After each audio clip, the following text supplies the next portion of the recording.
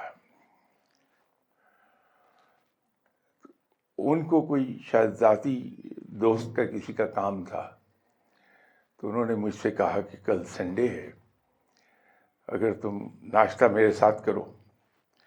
تو ظاہر ہے تھے تو باس اور طاقتور کی ریکویسٹ بھی حکم ہوا کرتی ہے.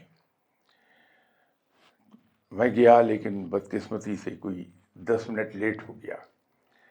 تو انہوں نے اپنے بڑے خوبصورت اور لائٹ انداز میں میری سرزنش کر ڈالی. 2-3 سنڈیز کے بعد پھر انہوں نے مجھے بلایا، تو میں بڑا محتاط تھا، وقت سے 10 منٹ پہلے چلا گیا. تو اس پر جو انہوں نے سبق سکھایا وہ آج تک یاد ہے، اور میری کوشش یہ ہوتی کہ نہ میں لیٹ ہوں اور نہ میں وقت سے پہلے جاؤں. انہوں نے انڈائریکٹ وے میں مجھ سے ایک بات یہ کہی کہ سرفراز، جتنا لیٹ جانا کہیں معیوب ہے، اتنا وقت سے پہلے جانا بھی برا ہے. لیکن آج میں پہلی بار 5 منٹ لیٹ ہو گیا، اور اس کی وجہ گیٹ پر پوری کی جانے والی فارمیلٹیز تھیں. اس کے لیے میں معافی چاہتا ہوں آپ سے.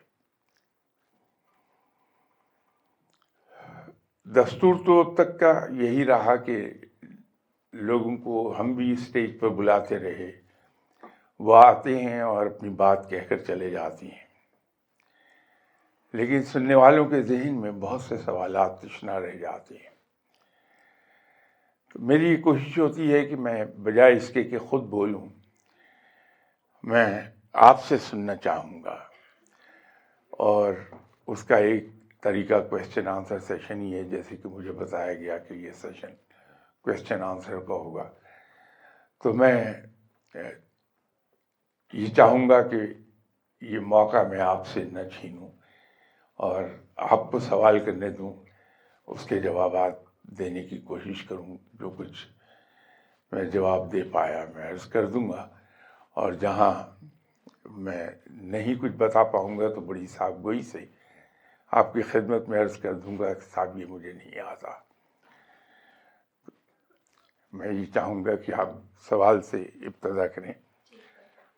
شاہ صاحب، سب سے پہلے تو ہم معذرت چاہیں گے کہ آپ کو ہماری وجہ سے تاخیر کا سامنا کرنا پڑا. 3-4 دنوں سے کنٹینیوسلی یہی کر رہے ہیں، لیکن وہی بات ہے کہ اگر کچھ ہو گیا تو اس کے لیے ہم آپ سے بہت زیادہ معذرت خواہ ہیں. کوشچن آنسر سیشن کا آغاز کرتے ہیں. شاہ صاحب، پہلا سوال کہ ہم بہت بار یہ سوچ رہے ہوتے ہیں اور کبھی کبھی بہت شدت سے دل چاہتا ہے کہ اللہ تعالیٰ کی توجہ ہم حاصل کریں، اللہ تعالیٰ سب سے زیادہ ہماری بات سنیں. تو رب کی توجہ کس طرح سے حاصل کی جا سکتی ہے؟ ایک بہت سمپل چیز ہے کہ ہمارے یہاں جو ہمارا ملازم یا ماتحت ہماری کئی بھی باتوں پر عمل کرتا ہے صدق دل سے، اور عمل کرتا ہے ٹو لیٹر ان اسپرٹ، اور اس سے بھی بڑھ کر اگر کوئی ملازم صرف ہمارے فیس ایکسپریشنز پڑھتا ہے اور وہ کام کر گزرتا ہے جو ہم اس کو چاہتے ہیں کہ وہ کام کرے، تو ایسا ملازم ہمیں بہت پیارا ہو جاتا ہے اور ہم اس کو بہت قریب رکھتے ہیں. رب کے پاس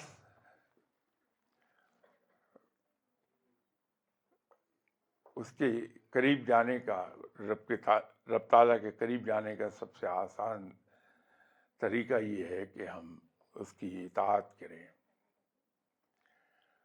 اور بندگی اختیار کر لیں. بندگی نام ہے اصل میں ٹوٹل سرنڈر کا، ٹوٹل سبمیشن کا. تو جب ہم رب کے حضور ٹوٹل سبمیشن میں چلے جاتے ہیں تو پھر اللہ کا قرب ہمیں نصیب ہونے لگتا ہے.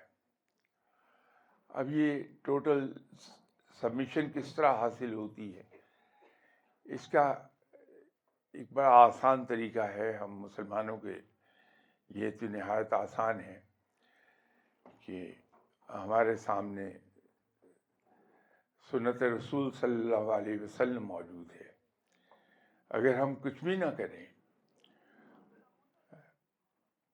اگر ہم احکامات الہی کو سمجھ بھی نہیں پاتے، پھر بھی فرق ہمیں نہیں پڑتا کہ ہم آنکھیں بند کر کے اگر اپنی زندگی کو سنت کے مطابق ڈھالتے چلے جائیں، یا یوں کہہ لیجئے کہ آپ صلی اللہ علیہ وسلم کے فٹ پرنٹس کو فالو کر لیں، تو ہم از خود رب تک جا پہنچیں گے، اس کا قرب حاصل ہو جائے گا.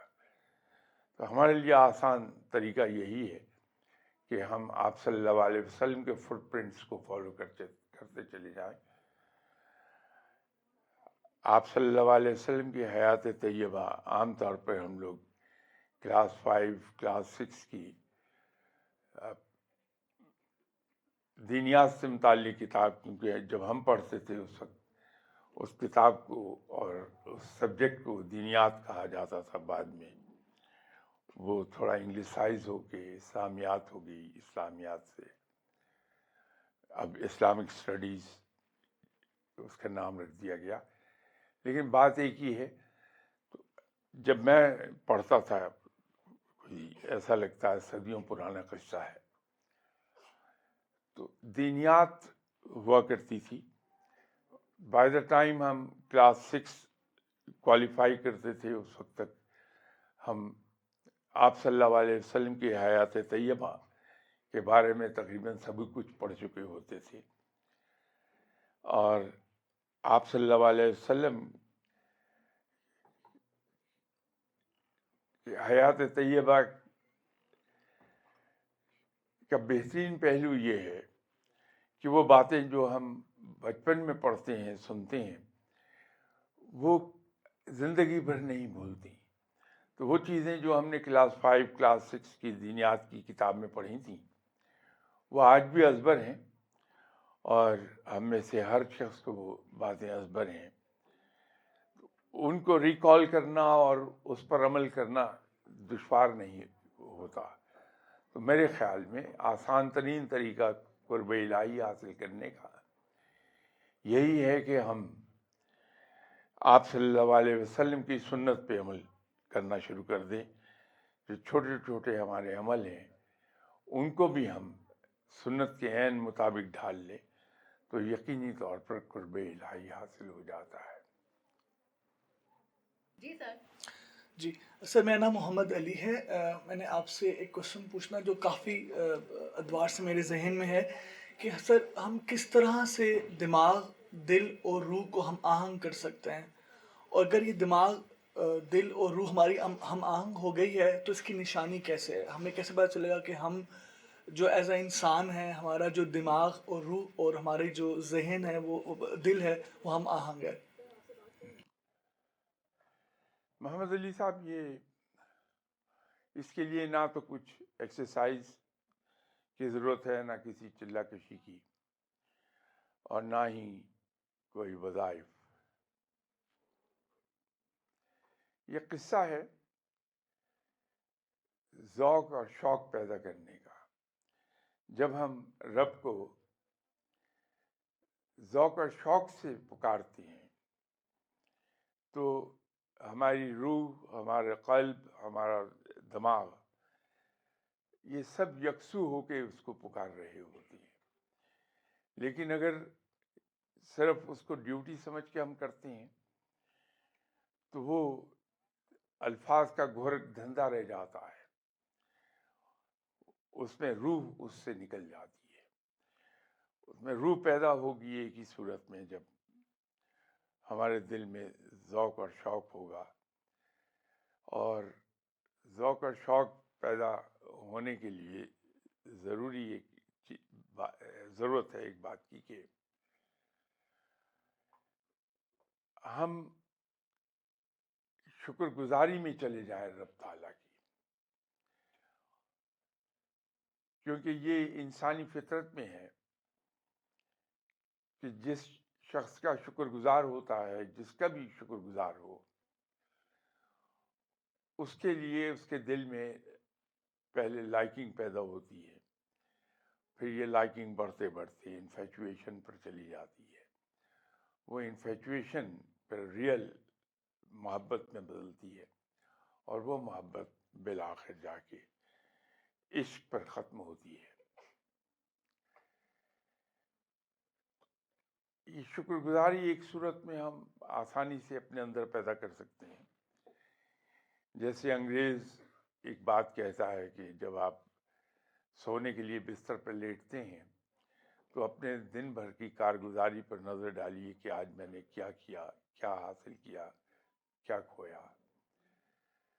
میں اس کے شاید تھوڑا سا اس سے مختلف بات عرض کر دوں کہ جب ہم بستر پر لیٹتے ہیں سونے کے لیے تو ہم یہ یاد کریں کہ میں کس کس موقع پر مایوس تھا کہ یہ کام نہیں ہوگا، تو آؤٹ آف بلو کہیں سے مدد آئی اور میرا کام ہو گیا.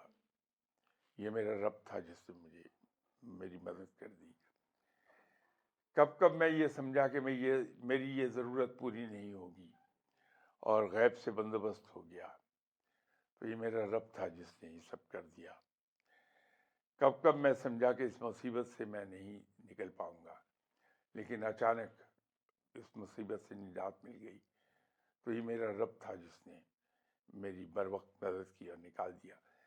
جب ہم روز یاد کرتے ہیں اپنی زندگی کا، کیونکہ ہر روز ہماری زندگی میں ایک دن ایڈ ہوتا ہے جو گزر رہی ہے زندگی، جو بقایا رہ گئی اس میں سے ہر روز ایک دن کم ہو جائے گا، لیکن جو گزر رہا ہے وقت اس پہ ایک دن کا اضافہ ہر روز ہوگا.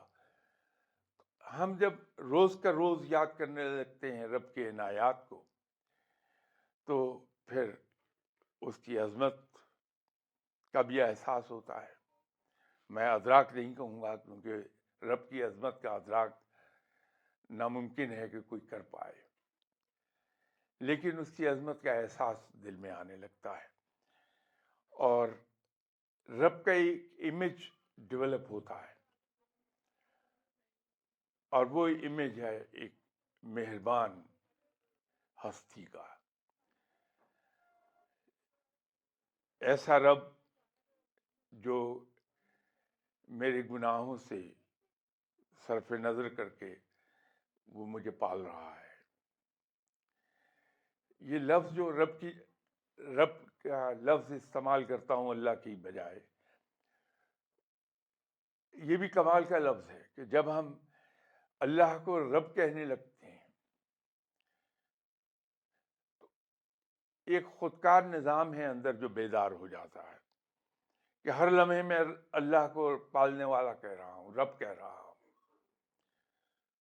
تو یہ شکر گزاری کا ایک جذبہ ہمارے اندر لے آئے گا کہ جب ہر لمحے میں اللہ کو اپنا پالنے والا کہتا ہوں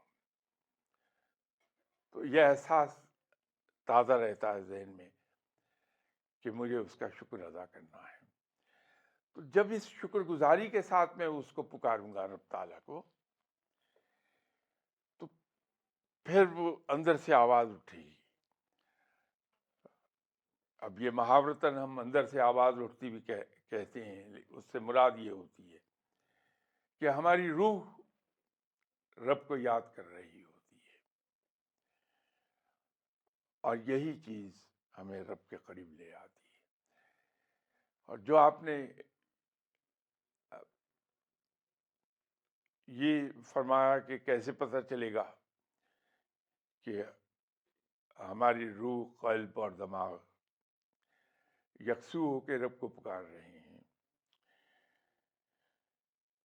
جب ہم رب کو اس طرح سے پکاریں گے کہ ہماری زبان کا ساتھ ہمارا دماغ بھی دے رہا ہوگا، دل بھی دے رہا ہوگا، تو اس میں کمال کی یکسوئی پیدا ہو جاتی ہے، انسان گرد و پیچ سے کٹ جاتا ہے۔ وہ جو قصہ ہم نے بچپن میں جناب حضرت علی کرم اللہ وجہہ کے بارے میں پڑھا تھا کہ زخمی ہو گئے اور تیر اس طرح سے جسم میں اترا کہ اس کو نکالنا ممکن نہیں ہو رہا تھا، تو جناب حضرت علی کرم اللہ وجہہ نے فرمایا کہ جب میں نماز پڑھوں تو اس وقت تیر کھینچ لینا، اور تیر کھینچ لیا گیا۔ پھر وہ یکسوئی آتی ہے،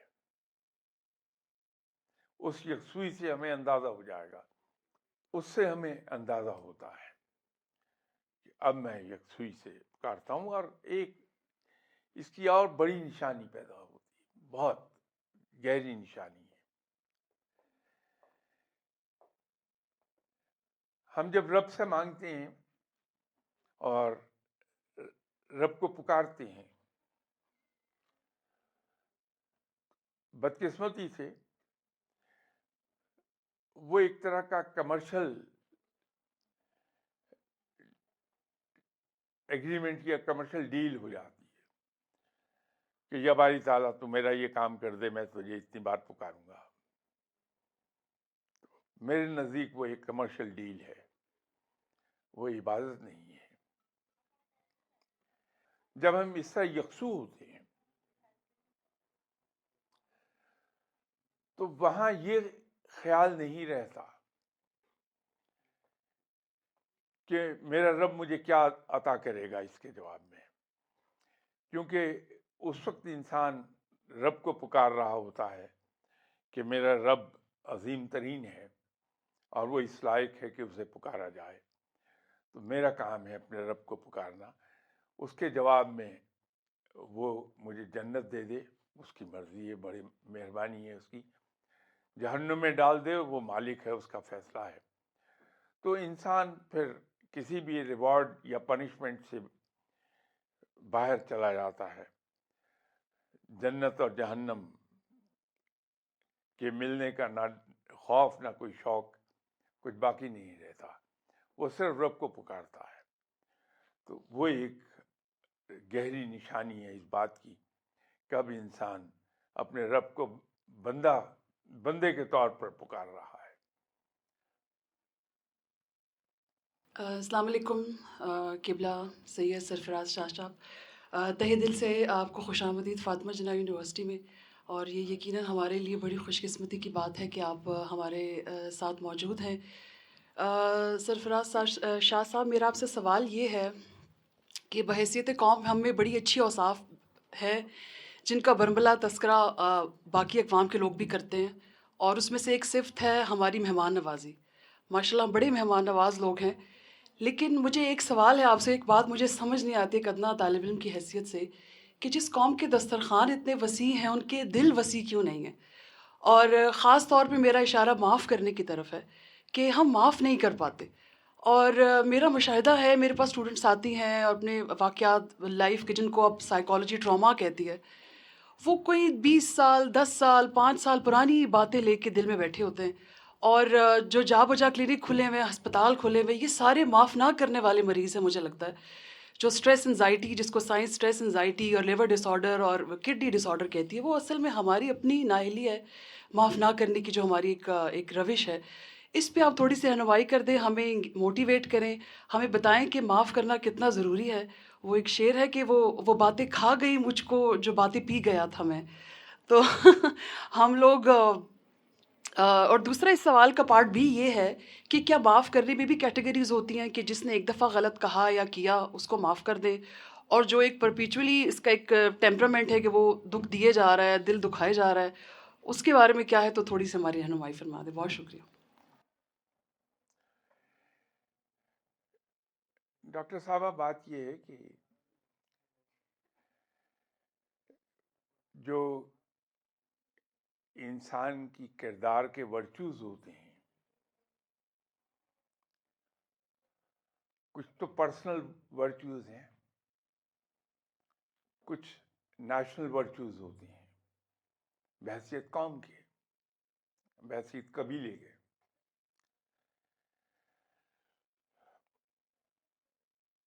لگتا یوں ہے کہ شاید آپ کا تعلق سائیکالوجی سے ہے، اس کو آپ بہتر طریقے پہ سمجھ سکیں گی. ہم کچھ چیزیں ہمیں احساس نہیں ہوتا، لیکن ہم بائی ہیبٹ کرتے چلے جاتے ہیں کہ وہ خاندانی یا قومی ٹریڈیشنز ہوتی ہیں، اس پہ عمل ہوتا ہے. مہمان نوازی اس خطے کا طرز امتیاز رہا شروع سے، اور اس میں کسی مذہب عقیدے کا کوئی تعلق نہیں تھا. ایون ہندو کے یہاں آپ چلی جائیے، وہاں مہمان نوازی ملے گی. اس کے گھر پر چلے جائیے، وہ خاصا مہمان نواز ثابت ہوتا ہے. کنجوس سے کنجوس انسان کے گھر پہ آپ جائیے، وہ بھی آپ کی مہمان نوازی کرے گا. یہ ہم بائی ہیبٹ کرتے ہیں، بائی ٹریڈیشن کرتے ہیں، یا لاشعوری طور پر، اگر آپ کی زبان میں بات کروں تو لاشعوری طور پہ اس پہ ہم عمل کر رہے ہوتے ہیں. لیکن یہ جو معاف کرنا ہے، اس کا تعلق انسان کی ذہنی کیفیت کے ساتھ ہے، کہ جن لائنز پر انسان کا ذہن ٹرین ہوا ہے، وہ ٹریننگ تھرو ایڈوائس نہیں ہے. کہ جس طرح ہم پاکستانی پیرنٹس ہر 2 منٹ کے بعد ایک ایڈوائس ڈش آؤٹ کرتے ہیں بچے کو. جس دن بچے کو کوئی ہر 2 منٹ کے بعد ایڈوائس ڈش آؤٹ نہ کریں، لگتا یوں ہے کہ آج ہم نے کھانا نہیں کھایا ہے. بچہ ایڈوائس سے کبھی نہیں سدھرے گا، وہ تھرو آبزرویشن سیکھتا ہے. ایک غلط فہمی یہ ہے کہ یہ بچہ ابھی اس کی عمر 1 گھنٹہ ہے، اس کو کیا پتا. ایسا نہیں ہے. بچہ دنیا میں آتے پہلے سانس کے ساتھ ہی ارد گرد کی چیزوں کو رجسٹر کرنا شروع کر دیتا ہے، اور وہ اس کی پرسنالٹی کی بنیاد بلڈ اپ ہو رہی ہوتی ہے. وہ جو شروع کے ہمارے build up personality build up years ہیں، ان میں جو کچھ وہ آبزرو کرتا ہے گھر میں ہوتا ہوا، وہ اس کے ذہن پر نقش ہو جاتا ہے، اور یہ امپرنٹ ساری عمر اس کو ڈرائیو کرتا ہے. پھر ابھی شروع میں ایک عرض کر رہا تھا کہ ہمارے پاس ایک بہت عمدہ چیز موجود ہے، مسلمانوں کو سہولت ہے کہ سنت موجود ہے.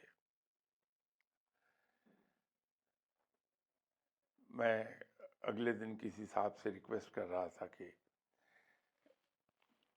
نیشنل اسمبلی میں آپ تقریریں کرتے ہیں، تو ایک تقریر کبھی یہ بھی کر دیجئے، بغیر کوئی حوالہ دیے، بغیر کسی کو نصیحت کیے، کہ آپ ایک قصہ سنانا چاہتے ہیں. وہ ہے قصہ فتح مکہ کا، کہ فتح مکہ کے دن آپ صلی اللہ علیہ وسلم جب شہر میں داخل ہوئے تو عاجزی سے اس قدر جھکے جاتے تھے کہ آپ صلی اللہ علیہ وسلم کی ریش مبارک اونٹنی کی کمر کو ٹچ کرنے لگی تھی، اور ہر ایک کو معاف کر دیا گیا تھا. ایون ہندا کو معاف کر دیا گیا، جس نے آپ صلی اللہ علیہ وسلم کے جگر کو چبایا تھا، اس کو بھی معاف کر دیا. تو جب ہم دین کو اس لیے سیکھیں گے کہ اس پر عمل کر لیں. اب میں دین اس لیے سیکھوں گا کہ محفل میں جب میں بیٹھوں تو لوگوں کے سامنے جب میں مختلف باتیں کروں، حوالے دوں، تو لوگ بڑے امپریس ہو جائیں گے مجھ سے. تو پھر میں اس پہ عمل نہیں کر رہا ہوں گا، کیونکہ نیت میری کچھ اور ہے. لیکن جب ہم دین کی ایک بات بھی سیکھتے ہیں اور اس پہ عمل شروع کر دیتے ہیں، تو پھر ہمارے رویے مختلف ہو جاتے ہیں اور ہم انسان کو قصور کرنے سے پہلے ہی معاف کر دیتے ہیں. یہ جو آپ نے فرمایا کہ اس کے لیولز ہیں، ڈگریز ہیں معاف کرنے کے، تو صاحب یقینی طور پہ ڈگریز ہیں، اس میں شک نہیں ہے. لیکن اگر ہم ہائیسٹ ڈگری پر نظر رکھیں، وہ یہ ہے کہ جب ہم اللہ سے معافی مانگتے ہیں تو رب تعالیٰ ہمیں معاف کر دیتا ہے، اور اس طرح سے کہ گویا ہم نے کبھی قصور کیا ہی نہیں. تو یہ سنت رب پر اگر کہیں ہم چلنے کی کوشش کر لیں تو مسئلہ حل ہو جاتا ہے. اور آخر میں جو شعر پڑھا، چونکہ میں تو لوہار آدمی ہوں تو یہ حصے لطیف ہے نہیں میرے اندر کے شعر کو یاد رہ جائے، لیکن شعر کا وہ مصرع بڑا خوبصورت تھا، یہ مجھے یاد ہے. تو پھر کوئی احساس ہمیں کھاتا نہیں ہے، پھر ایک اندر سچی خوشی جنم لیتی ہے. کیونکہ خوشی بھی تو دو طرح کی ہے. جس طرح سے وقت دو طرح کا ہے، ایک وقت ہے کہ ایبسولوٹ ٹائم ہے، تو وہ ایبسولوٹ خوشی جو ہے وہ جنم لیتی ہے. آپ ان لوگوں کو دیکھیے جو معاف کرنے کی صفت کو ایکسرسائز کرتے ہیں اور بڑا فریکوینٹلی ایکسرسائز کرتے ہیں، کہ ان کو آپ باوجود نقصان اٹھانے کے ہمیشہ سرخوشی کے عالم میں دیکھیں گے. ان کے چہرے پر، ان کی آنکھوں میں کہیں آپ کو یاس نظر نہیں آتی ہے. یاس کی بجائے وہاں آس نظر آتی ہے، اور آس بھی ایسی کہ جس کو دیکھ کے دوسرے پر امید ہونے لگتے ہیں. تو معاف کرنے کی ڈگری اگر ہم اچیو کرنا چاہیں پھر نظر اس ہائیسٹ ڈگری پر رکھیے. السلام علیکم. تو میرا سوال یہ ہے آپ سے کہ ہم لوگ اپنی روح کو کیسے سکون دے سکتے ہیں. مثال کے طور پہ کئی دفعہ ایسے ہوتا ہے کہ ہم لوگ کسی چیز کو اتنا اپنے دماغ میں سوار کر لیتے ہیں کہ جو ہمارے لائف میں آگے پیچھے پازیٹیو چیزیں چل رہی ہوتی ہیں ہم ان کو بھی درگزر کر دیتے ہیں. ہم وہ مومنٹس میں انجوائے نہیں کر پاتے اس چیز کی وجہ سے. تو ہم اس چیز سے کیسے نکلیں؟ یہ جو کیمرہ ہے اس نے آپ کے سوال کو لیٹ نہیں کیا، یہ تو نکاح لیٹ کروا دیتا ہے.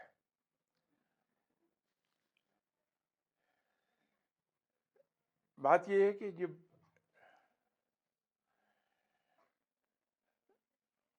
ہم نگیٹو ہونے لگتے ہیں کہ انسانوں کو اور چیزوں کو منفی نقطہ نظر سے دیکھنے لگتے ہیں، اس کے اندر شک کا پہلو لے آتے ہیں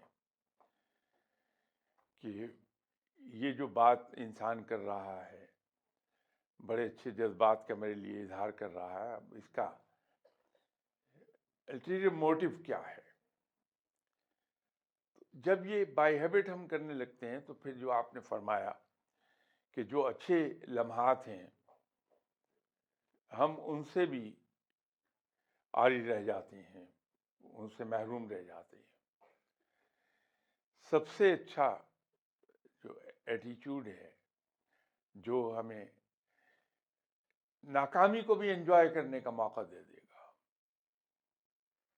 یہ جب ہم ابھی بچے ہوتے ہیں، آپ سب کے ساتھ بھی یہ پیش آیا، میں بھی بھگتتا رہا اس بات کو، تو ماں باپ ہر چوتھے دن یہ کہہ رہے ہیں کہ تم نے پاس نہیں ہونا، تم فیل ہو جاؤ گے.